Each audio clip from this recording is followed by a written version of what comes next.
Radio Espace, Espace TV, les grandes gueules, la prolongation. La prolongation sur Radio Espace, évidemment, dans les grandes gueules, avec notre invité exceptionnel ce matin, l'ancien garde des Sceaux du côté du Mali, évidemment, Monsieur Omadous Ismaël Konaté. On a en direct Jacques Liwareno, c'était vous, évidemment, avec Monsieur le ministre. Allez-y, Jacques. Justement, la question, c'était bien de savoir l'observation que vous faites de la transition en Guinée avec ce qui s'est passé. D'abord, on est en train de se poser la question, est-ce que finalement, la junte guinéenne va suivre les instructions de la CEDEAO en l'état, en considérant bien sûr que les militaires eux-mêmes sont sous sanction. La junte est déjà suspendue. Ouais. Voilà. Oui, alors je disais la dernière fois sur un plateau, et c'était peut-être pas très gentil vis-à-vis de la Guinée, que les présidents successifs de la Guinée, Sékou Touré, pour des raisons que l'on comprend, et Lansana Conté de façon très évidente, et Alpha Condé beaucoup moins, la Guinée ne s'est pas toujours souciée justement de l'attitude de la communauté internationale, des sanctions éventuelles de la communauté internationale. La Guinée en a fait souvent à sa tête. J'espère simplement que cette junte est capable de prendre la mesure de la chose, en tout cas du point de vue du comportement, même si je suis loin de donner un satisfecit à un gouvernement militaire par nature. La Guinée, la junte guinéenne a tendance aujourd'hui à accomplir toutes les missions qui lui incombent en tant que telles. Un, il manque bien évidemment la durée de la transition, elle ne peut pas être habitam aeternam. Et deuxièmement, il manque justement la mise en place du CNT. Je crois savoir que hier, le communiqué sur le Mali a effleuré un peu la Guinée. Je crois savoir également que la junte militaire guinéenne n'est pas tout à fait opposée à ce que lui indique la communauté de CEDEAO à ce niveau-là. En tout cas, visiblement, il n'y a pas eu de communiqué aussi violent que celui du Mali. Donc, j'ai des chances de croire aujourd'hui que les deux sujets majeurs vont être pris en compte, les deux sujets majeurs vont être réglés, et je souhaite à la Guinée de connaître une transition aussi vertueuse qu'elle doit, une transition conforme aux aspirations du peuple guinéen. Mais ne vous méprenez pas. Ce n'est pas parce qu'on en a contre Alpha Condé qu'il est tombé qu'on va applaudir celui qui est à l'origine de sa mise à l'écart. N'applaudissez jamais un militaire parce que par nature, un militaire est toujours capable de mal faire que de bien faire. Et quand il fait mal, on a très peu de chances de réagir parce qu'en plus de l'autorité civile qu'il a en tant que pouvoir, il a l'autorité militaire, il est armé. Il est armé, c'est bien dit, hein. Monsieur le ministre, l'ancien ministre garde des Sceaux. Allez-y, Antoine. Oui, monsieur le ministre, sur plusieurs points, je suis parfaitement d'accord avec vous. Je partage votre analyse sur cette question qui a lieu au Mali. Au même moment qu'on condamne la CEDEAO pour ses mesures jugées disproportionnées, faisons autant pour le Mali qui a exagéré dans la fixation de la durée de sa transition. Alors, dites-moi, monsieur le ministre, en pareille circonstance, qu'auraient dû faire les militaires au Mali? Est-ce que pour vous, à part les 5 ans, il y avait une autre situation qui se présentait à eux, qu'ils auraient pu saisir? Parce que rappeler tout de même les ambassadeurs dans tous les pays de la CEDEAO, c'est quand même, pour moi, une mesure inintelligente. Elle est totalement inintelligente, je suis d'accord avec vous. Aussi bien de la part de la CEDEAO que de la part de l'État du Mali. Concrètement, aujourd'hui, ce qu'il faut comprendre, et c'est une doctrine nouvelle de la CEDEAO, nous l'apprenons tous à l'occasion du Mali, c'est que les processus de transition viennent à la tête des États après avoir renversé un régime légitime pour se poser en arbitre absolu. Ils vous disent, nous réformons l'État au plan politique, nous réformons l'État au plan économique, nous réformons l'État au plan institutionnel, nous réformons l'État au plan républicain. Pendant très longtemps, nous avons pensé que ces missions-là incombaient au régime de transition.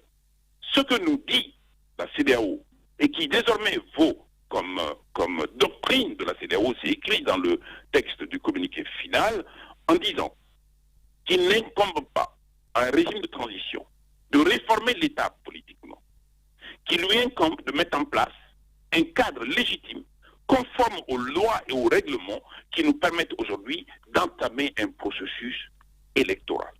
Voyez-vous, c'est une évolution majeure. Pendant très longtemps, les processus ont pris en compte tout le schéma politique, tout le schéma institutionnel et tout le schéma de reconstruction de l'État. Et la CEDEAO nous dit désormais, les chefs d'État réunis, vous n'avez plus d'autre possibilité en tant que régime de transition que de mettre en place un cadre électoral propice à l'organisation d'élections transparentes, légitimes et non contestées. C'est une bonne nouvelle. Donc sur cette base-là, c'est incongru de demander 5 ans. Sur cette base-là, nous avons besoin de temps aujourd'hui de réformer nos listes électorales. Nous avons le temps de réformer le cadre légal qui s'applique à l'élection. Nous avons le moyen aujourd'hui de mettre un peu plus d'ordre au plan de la sécurité pour imaginer aujourd'hui une situation qui nous permette de consulter le maximum de Maliens à ce niveau. Je suis tout à fait d'accord avec vous que le cadre électoral est une difficulté majeure. Mais si vous laissez la possibilité au régime de transition aujourd'hui d'aller sur un processus de longueur absolue, il y a des inconvénients majeurs. D'abord, ils sont issus des armes et ne sont ni légales ni légitimes. Et deuxièmement, ils en feront, eux, comme les autres qu'ils ont renversés, à leur tête. C'est-à-dire qu'ils ne seront pas à l'abri de la critique pour tous ceux qui ne seront pas d'accord avec eux. Moi, j'ai tendance aujourd'hui à adopter cette doctrine-là. Je l'apprends à l'occasion du Mali, que le processus de mise en place d'un régime de transition ne prend en compte que les seuls agrégats qui nous permettent aujourd'hui de réinstaller un pouvoir légitime. Maintenant, la question de fond qui se pose, ça vaut pour la Guinée, ça vaut pour le Mali, ça vaut pour tous les États de l'Afrique de l'Ouest, c'est que le contrôle citoyen doit se réveiller.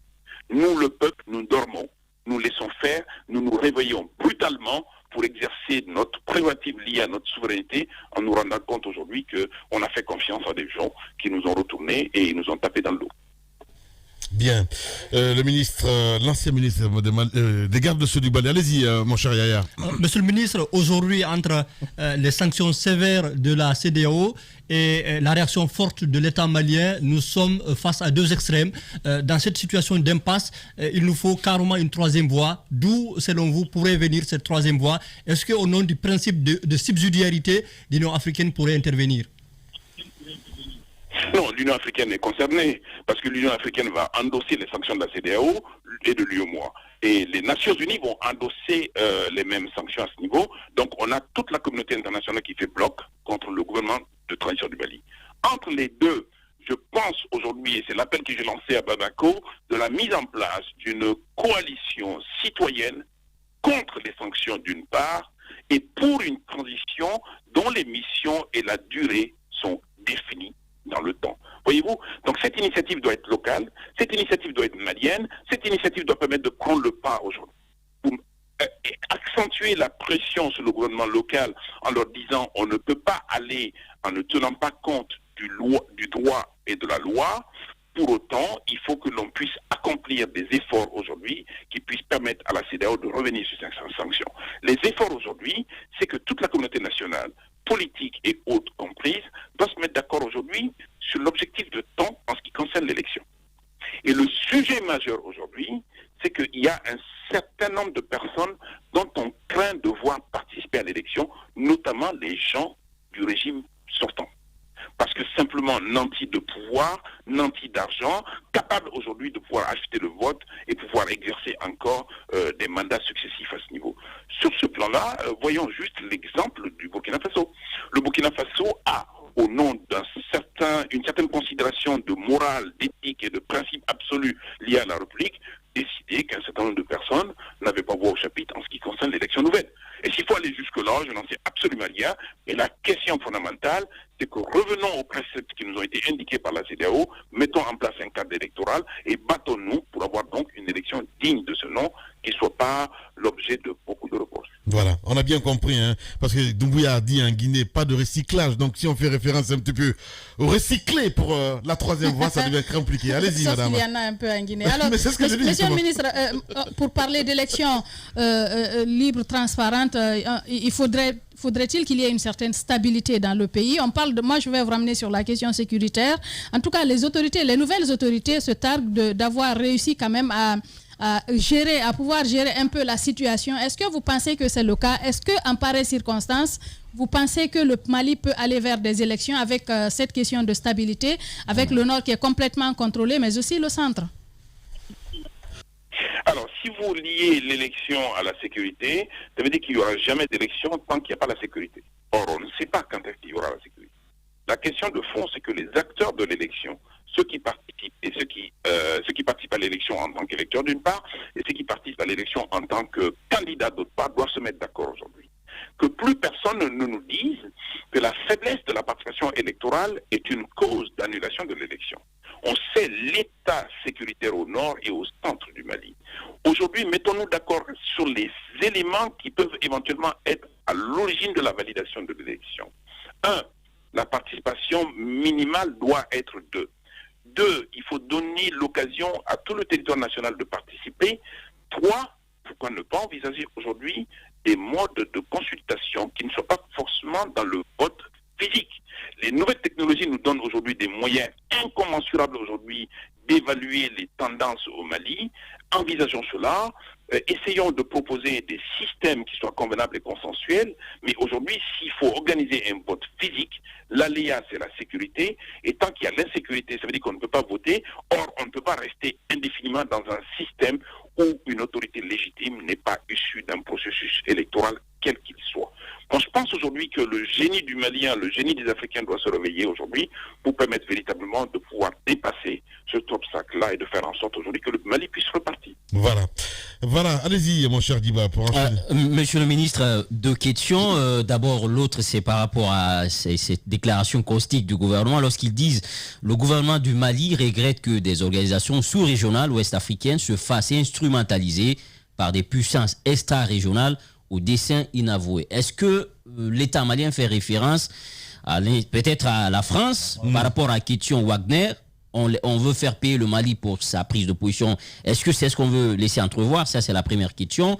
La deuxième, c'est quand même, ces 5 ans sont issus des conclusions des assises nationales pour la refondation du Mali. Est-ce qu'on peut dire que même ces assises, peut-être, n'ont pas été inclusives parce qu'on a vu Imam Dicko et son association Vent debout contre les 5 ans police se désolidarisent.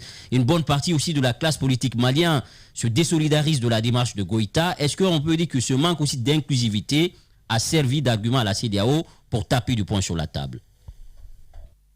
Alors, dans vos deux questions, il y a aussi les réponses. Premièrement, quand on parle aujourd'hui d'assises nationales, il faut que la question de la légitimité se pose par le biais de la représentativité. Or, nous avons pointé du doigt tout à l'heure les questions sécuritaires qui ne permettent pas à tous les Maliens de se déplacer et d'exprimer convenablement leurs opinions à ce niveau-là.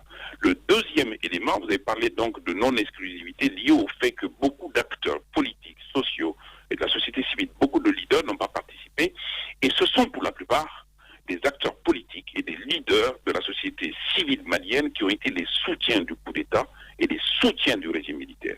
Pour preuve, je ne suis pas un anti-laïque, l'imam Dicko a dit non. Des partis politiques ont dit non, même s'ils sont de l'obédience du président Ibeka, ils ont eu le temps et l'occasion de donner leur soutien au régime militaire, en tout cas originellement. Le deuxième élément, quand on parle aujourd'hui d'organisations internationales, franchement, c'est se bander les yeux. Ce sont des organisations internationales dans lesquelles nous sommes les fondateurs. Nous sommes les fondateurs. Aujourd'hui, on peut taper du poing sur la table pour dire que ces organisations sont instrumentalisées, mais ça, c'est la parole du peuple en bas.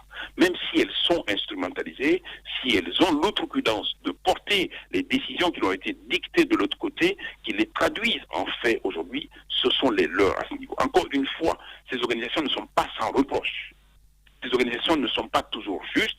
Ces organisations elles-mêmes sont le regroupement de chefs d'État dans nos États que nous contestons au plan local qui se retrouvent au plan international. Donc ils ne peuvent pas changer du jour au lendemain.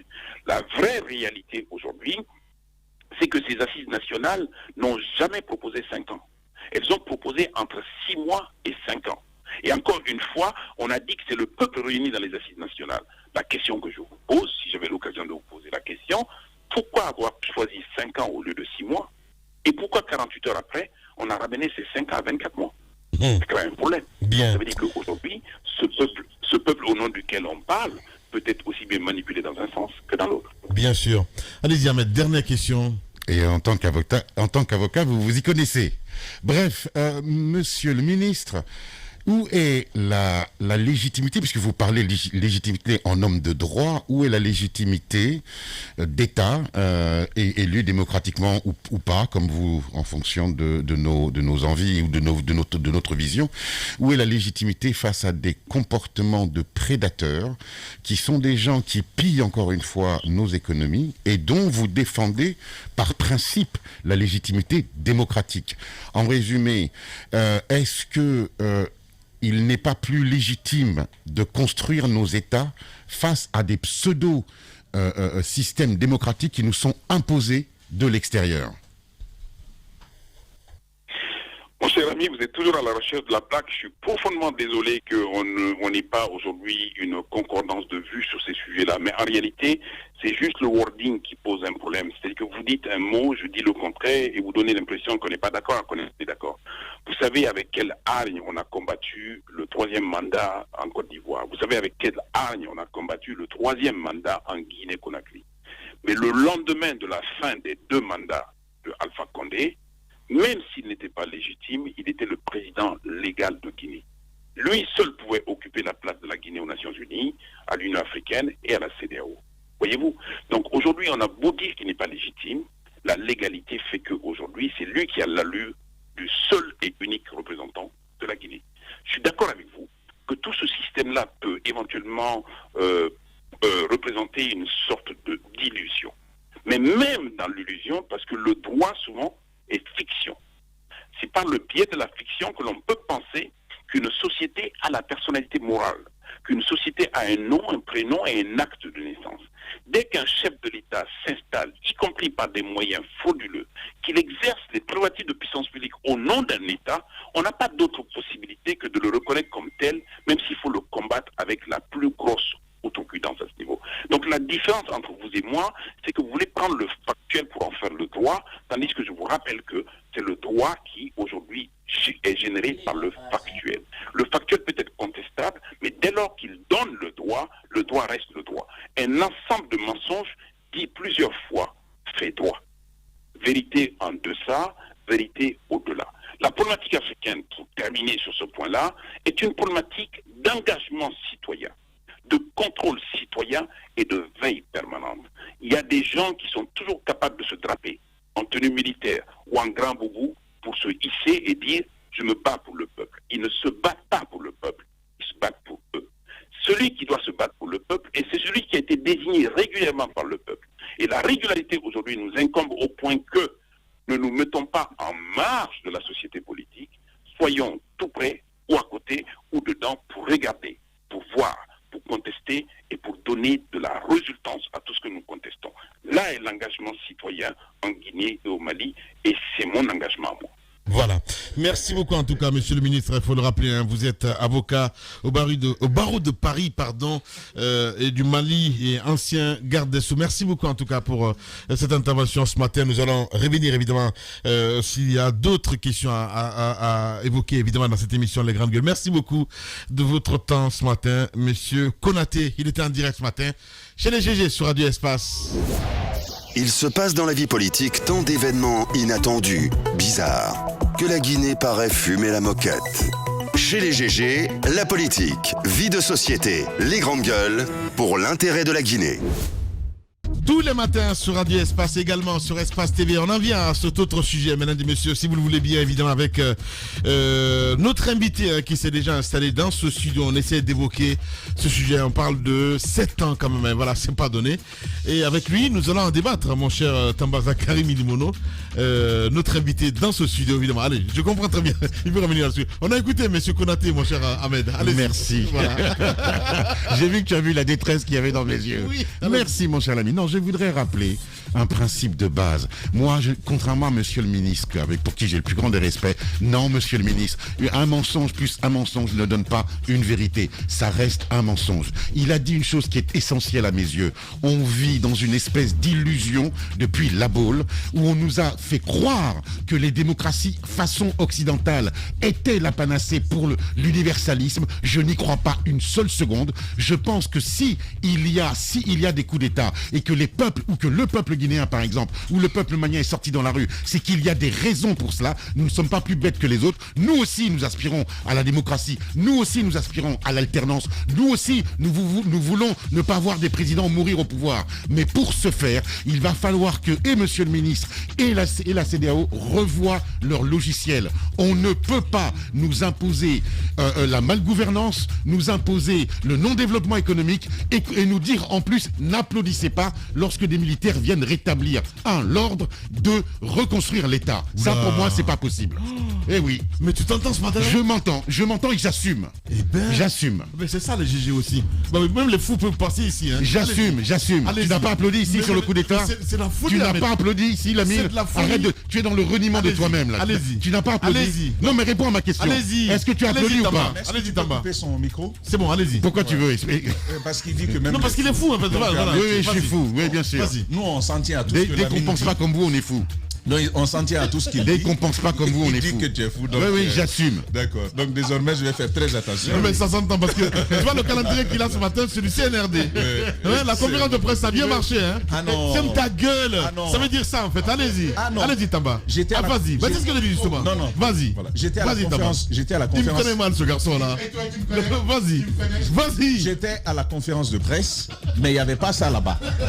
Donc, ça, il n'a qu'à nous dire où il l'a eu. Ça, c'est important. Voilà. Montrez ça à la caméra, s'il vous plaît.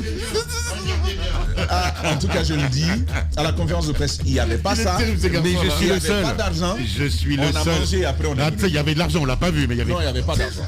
Il n'y avait pas d'argent. Alors, Lamine, pour revenir à ce que le ministre disait, bon, moi je veux simplement rappeler qu'il dit oui, les civils ont parfois failli, ont souvent failli. Il le reconnaît. Les civils ont failli. Il reconnaît la CEDEAO s'est compromise. Elle a été inefficace sur pas mal de dossiers. Il le reconnaît.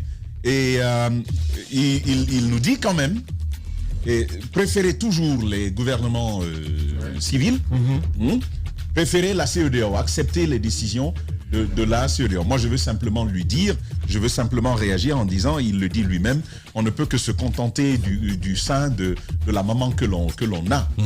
Quand on a traversé tout ce moment, les 10 dernières années en Guinée, on a vu la réaction des Guinéens et c'était à point nommé. On sait pourquoi les Guinéens ont acclamé la survenue du CNRD, parce qu'on sait jusqu'où on nous avait déjà plongé. La simple question à devoir poser, c'est que bientôt le CNT va se mettre en place. D'ailleurs, le CNRD a déjà sa liste les personnes qu'il doit désigner. Le CNRD a déjà sa liste. Le ministre de l'administration du territoire, qui a déjà rencontré la société civile, va rencontrer les partis politiques pour en finir. Une nouvelle offre va être faite aux partis politiques pour se retrouver, pour qu'ils puissent s'entendre à nouveau, donc partis politiques et société civile. Et on espère qu'au bout de cela, on va parvenir à quelque chose. Sinon, le CNRD va devoir trancher et de dire qui sera au CNT. Maintenant, dans ce cas de figure, ils vont se retrouver et proposer un chronogramme. Ce que je veux savoir, si par exemple notre CNT, issu des Guinéens, de toutes les forces vives de la Guinée, dit transition, on veut 2 mois, on veut 2 ans, transition, on veut 3 ans. Qu'est-ce que la CEDEAO va faire? On va encore nous sanctionner? Est-ce qu'on va fermer tous les autres territoires quand des Guinéens réunis au sein du CNT disent nous voulons 2 ans de durée de transition, parce que finalement au Mali on s'est ravisé, mais ça n'a pas suffi. On a quand même sanctionné le Mali en raison des 24 mois qui ont été retenus. Je dis encore une fois, il faut savoir ce que l'on veut dans ce pays et moi je dis il faut préserver quand même la souveraineté des États, même dans une situation d'exception. Le peuple, lui, n'a pas changé. Le peuple est resté le peuple et il a le droit de s'autodéterminer. Merci beaucoup, Tamba Zakari Milimono. Les GG, les grandes gueules, Radio Espace Guinée. Notre démocratie, la démocratie guinéenne, qualifie de basse intensité le fait que ces hommes, quand ils sont dans l'opposition, font d'abord semblant d'en avoir pris conscience, puis font l'inverse de ce qu'ils avaient promis une fois arrivés au pouvoir. Restons vigilants, car le pouvoir, c'est vous, le peuple. Avec notre invité ce matin, M. Mokhtar Ba, il est conseiller référendaire dans le Cour des comptes Antoine. Il est notre invité ce matin. Oui. Bonjour, monsieur. Bonjour, monsieur Ba, bonne arrivée. Bonjour à tout le monde. Voilà, on parle ce matin de la Cour des comptes. Et forcément, beaucoup de Guinéens qui nous suivent ont entendu parler de cette cour-là. Et nous, particulièrement, on avait été opposés, moi surtout, au maintien de son président à sa tête, qui a connu l'ère Alpha Condé. Dites-nous d'abord, depuis l'arrivée du CNRD, comment se porte l'institution et c'est quoi son rôle véritablement? Merci pour cette question. Et depuis l'avènement du CNRD, je pense que vous le savez autant que moi, elle a été l'une des premières institutions à être réhabilitée après la suspension de la Constitution et la dissolution de beaucoup d'autres institutions qui sont quand même des choses inhérentes à un coup d'État. Maintenant, on ne vous entend pas. Allez-y. Maintenant, qu'est-ce que la Cour des comptes représente? Elle a été consacrée dans la Constitution de 2010 et elle a été mise en place en 2016, c'est-à-dire le processus qui continue. La Cour des comptes est chargée du contrôle des finances publiques a posteriori et chargée du contrôle des comptes des campagnes électorales, des déclarations de patrimoine et d'autres mécanismes au plan international, parce qu'il ne faut pas oublier que c'est l'Institution supérieure de contrôle des finances publiques qui est membre de l'Organisation internationale de contrôle des finances publiques appelée INTOSAI et qui, de ce point de vue, représente la Guinée au niveau de...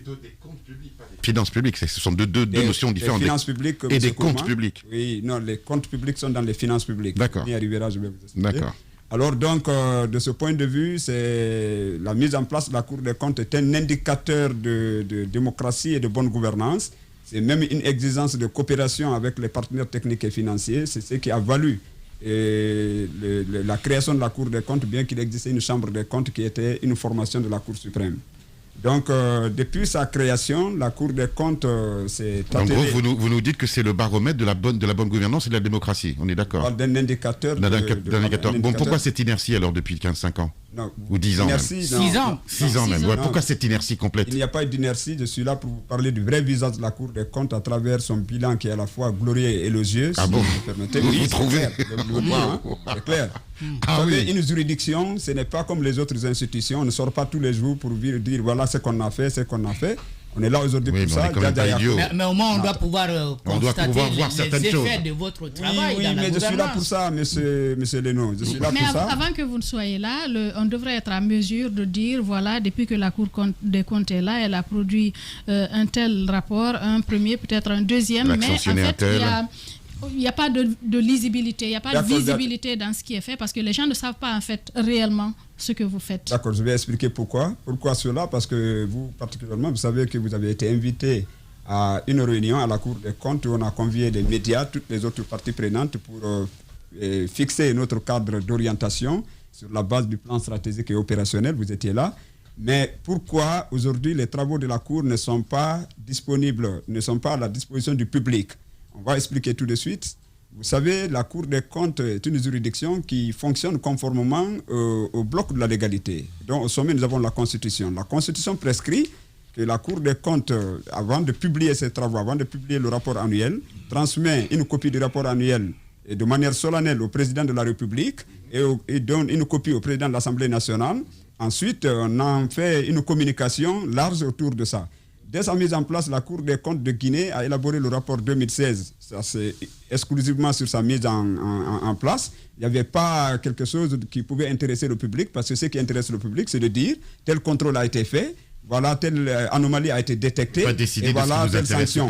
Alors, à partir de 2018, on a été clairement opérationnel. Et nous avons déroulé de nombreux contrôles. Et chaque année... Lesquels? Vous pouvez nous donner un exemple? Non, je ne peux pas. Nous avons une liste que je peux vous donner. Chaque année, nous insérons chaque année nos contrôles dans le rapport annuel.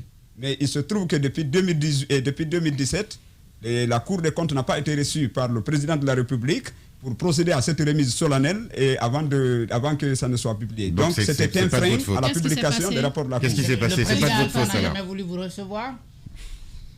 La Cour n'a pas été reçue, je parle d'institution, par le président de la République pour que... Mais l'institution, c'est vous qui l'animez. Avez-vous manifesté la volonté de le rencontrer? La Cour a bel et bien manifesté la volonté à travers les canaux légaux Mais ça n'a pas été fait. Ça, c'est une réalité.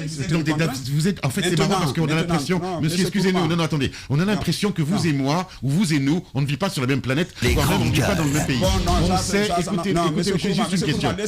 Non, je peux pas aller jusqu'au bout. Non, je peux pas, non, je peux pas. Non, allez-y, c'est pas calme-toi, s'il te plaît, Ahmed. C'est pas calme-toi. Allez-y, calme-toi, s'il te plaît, Ahmed. Ça, c'est des obstacles insurmontables. Vous parlez d'une juridiction, vous parlez des compétences liées, on vous parle d'une procédure, on vous parle du blocage. On vous parle de vos carences. On vous parle de vos carences et de votre absence. Vous assumez la responsabilité de ces propos. Oui, absolument. Absolument. Allez-y, monsieur Ba. Donc, on n'a pas pu mettre ça à la disposition du public parce que le rapport annuel d'activité n'a pas été publié. Nous avons aujourd'hui 4 rapports annuels qui sont bloqués et en raison du fait que la Cour des comptes n'a pas été reçue à la présidence de la République de manière solennelle pour la publication. Maintenant, et la Cour des comptes, sinon il n'y a pas de secteur en Guinée où la Cour des comptes n'a pas exercé des contrôles.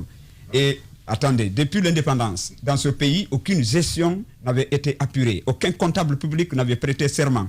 Dans ce pays, il n'y a pas de gestion patente en matière de comptabilité. Et quand la Cour des comptes a été mise en place, grâce aux partenaires et à l'implication de hautes autorités de la Cour, et il y a eu la loi de validation de 1958 en 2010. Nous avons procédé à un apurement accéléré sur chiffre des comptes publics pour trouver la ligne de compte jusqu'en 2016.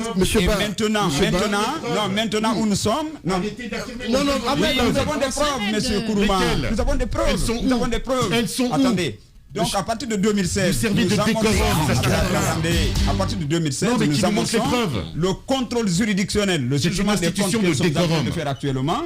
Et ça, c'est la deuxième attribution de la Cour des comptes qui définit même sa dénomination. Mais à côté de ça, nous avons le contrôle de la gestion que nous avons en commun avec les autres corps de contrôle, notamment l'inspection d'État et l'inspection générale des finances, que nous menons. Nous avons mené plusieurs contrôles dans les collectivités, au niveau de l'État. Monsieur Ba, voilà qui est compris. Est-ce que vous êtes parti à la Cour des comptes en tant que invitez-nous, on vient. Invitez-nous avec plaisir. Il se trouve que vous êtes exempt. On ne vous voit pas. On ne vous voit pas. Invitez-nous, on viendra avec plaisir. Monsieur Ba, écoutez-moi. Il vous appartient à vous, monsieur Kourouma, en tant que journaliste, de partir à la Cour, demander un rapport. Monsieur Ba, vous n'obtenez pas ce rapport-là. Mais comment voulez-vous que moi j'obtienne un rapport si vous n'êtes pas capable de dénoncer le fait qu'un président de la République ne vous ait pas reçu? Comment voulez-vous que moi j'aille dénoncer Petit Mamadou un rapport? Des rapports d'ailleurs pour expliquer. Non, alors expliquez-nous la réalité. Avez-vous fait des rapports? Oui ou non? Si oui, ils sont où, monsieur? Prouvez-nous que vous avez fait des rapports. Nos rapports sont à la Cour. Allez-y à la Cour. Oui, bien sûr, dans vos beaux bureaux. Et à quoi ils servent? À quoi ils servent? À rien. À quoi ils servent, monsieur Ba? À rien. Ils sont dans vos beaux bureaux et ils servent à rien. Laissez-moi vous expliquer l'impact de nos contrôles. Il n'y a aucun impact. Aucun impact vous n'avez eu sur la mauvaise gouvernance, sur la corruption. Aucun. Allez, Ahmed, on se calme là, s'il te plaît, Ahmed. On se calme, Ahmed. Voilà. On se calme, Ahmed, s'il te plaît. On se calme, Ahmed. On se calme, s'il te plaît. Allez-y, Antoine. Monsieur Ba, ne soyez aucunement surpris, c'est lundi et généralement c'est comme ça chez lui. S'il te plaît, quand le week-end est agité, il vient très chaud à l'antenne. Allez, que son attitude ne vous surprenne pas. Bon, ne donnez pas raison à Ahmed, monsieur Ba. Moi, normalement, ce matin, je m'attendais à avoir avec vous un rapport d'activité par rapport au contrôle effectué. Merci. Dans ce pays, on a plusieurs fois dénoncé les cas de corruption dans des départements. Des grandes gueules. On estime que le fonds public est mal géré. On aurait pu, à travers votre explication, comprendre des exemples, par exemple, des cas que vous aurez dû nous citer ce matin pour dire on a fait un contrôle dans tel service. Les routes, voici les surfacturations. Ce que les résultats nous ont permis d'avoir. Est-ce que ce matin, monsieur Ba, c'est possible que vous nous aidiez à comprendre les axes, quelques actes précis, quelques actes posés, des contrôles effectués dans des services qui montrent des résultats surprenants? Il faut nous surprendre ce matin, monsieur Ba. Nous avons près d'une quarantaine d'entités qui ont été contrôlées. Quelques exemples. Quarantaine, c'est pas innombrable. Mais attendez, monsieur. Il faut qu'on se comprenne. Comment, Antoine? Mais qu'est-ce qui se passe avec vous, les Kourouma? Attendez, les Kourouma. Finalement, les Kourouma. Finalement, c'est les Kourouma. On est en train de se faire enfumer par les bas. Et ça me met hors de moi. Alors, monsieur Kourouma, je peux vous donner plusieurs exemples. Les grandes gueules.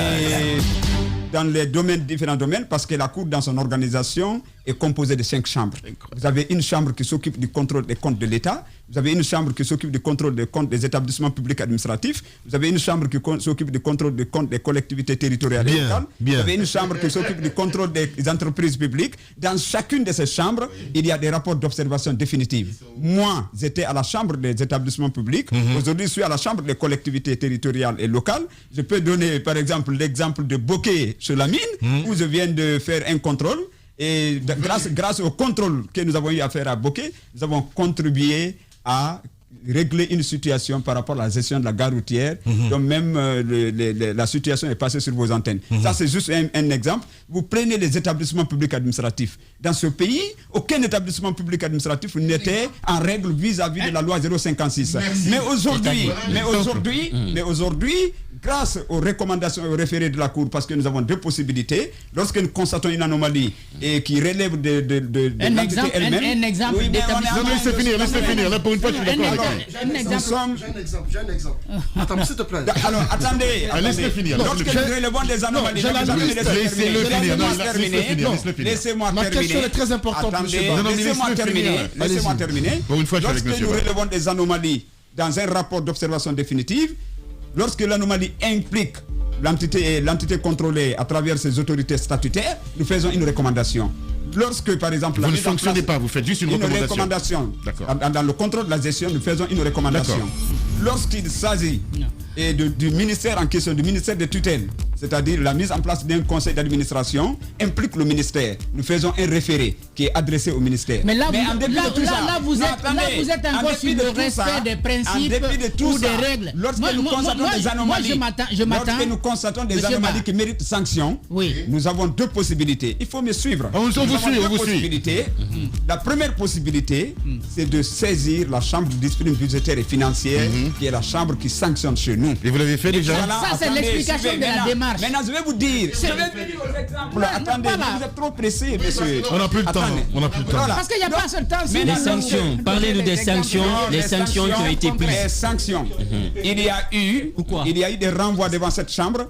Il y a eu des dossiers pénaux transmis au parquet, mais on ne peut pas expliquer ici des procédures pendantes. Non, je vous comprends. Moi, je n'explique pas des procédures pendantes. Pour le cas des exemples, monsieur Ba. Attendez, monsieur Kourouma, je ne peux pas expliquer des procédures pendantes. Monsieur Ba. Aujourd'hui, le message qu'il faut faire passer. On vous demande, monsieur Ba, on ne vous parle pas des procédures pendantes. On vous parle de l'inefficacité qui a été la vôtre depuis l'avènement, depuis 6 ans. Oui, parce que c'est la réalité. C'est la réalité. Monsieur, on va le laisser parler. Allez-y, monsieur Ba. Voilà, mais laissez-moi parler. Allez-y, monsieur Ba. Maintenant, ça c'est sur le plan national. Sur le plan international, vous avez entendu parler des partenaires techniques et financiers. La BAD, c'est nous qui faisons les audits. L'ensemble de tout ce que la BAD finance, notamment à travers le fonds Covid. Attention, nous avons audité le mécanisme d'évaluation par les pairs de l'Union africaine. C'est un organe de l'Union africaine. Monsieur Ba, avant d'aller là-bas,